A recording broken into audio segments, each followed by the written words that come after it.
There was a lot of people, but it was mainly my Aunt Caroline. Emily was just like such a funny girl. She was really fun to be around and everybody loved her. I remember people, like guys, falling in love with her all the time. We kind of took to each other. She would paint my nails.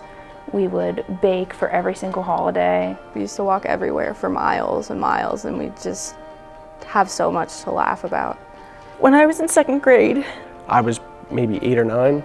there was a father-daughter dance. My mom was like, hey, we're gonna go to a friend's house, and I was probably the only person who had someone else other than their dad there. she was inside for an hour and a half. We sat in that car. I was in middle school, and She started hanging out with a particular crowd.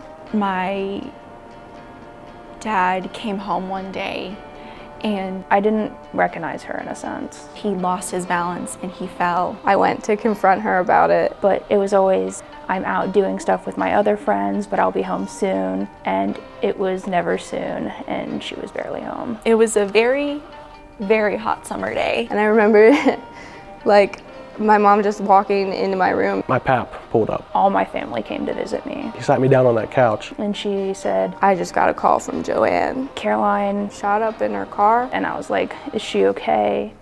Were they able to help her? And my mom said, she died. What's your name? Kurt Dunkel. I coordinate the Connection Alcohol and Other Drug program here at Shippensburg University. And I probably prevented myself from consciously thinking about what it was about that kind of drew me towards it.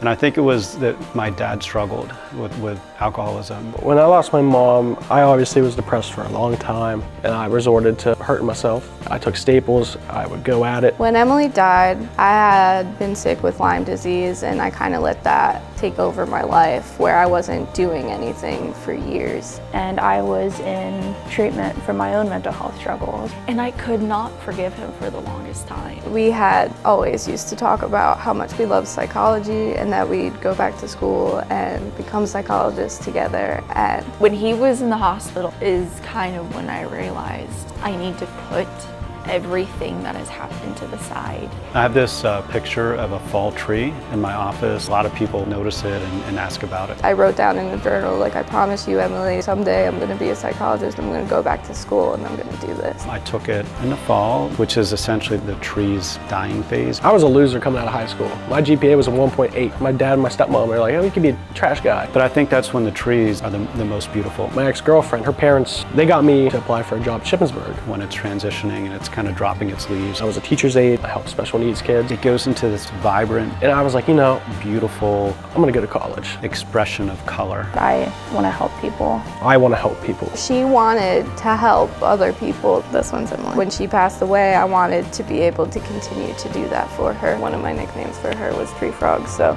I got her little tree frog on a peace lily because she's at peace now. People see him in me now. His care towards other people has shown through me. She really cared about people. Even while she was an addict, she did wear her heart on her sleeve. And that's what I do try to do. I'm grateful. I'm so happy that my dad was my dad. I'm humbled and honored every day to be able to work with college students and see the growth they experience. This is her first tattoo she's ever gotten. It's a Grateful Dead bear. That I was able to go through something so difficult and I turned my life around. I see her in the white butterflies that like come out in the spring. When she loved you, she expressed it. She's never left my mind, and if I love someone, I express it. I know that I want to be a teacher. I want to work in a state correctional facility, specifically helping adults with addiction. What I do is help people with addiction. I think that's the reason why, in my darkest times, I never ended my life. I feel like I have a purpose to change the world in the best way possible.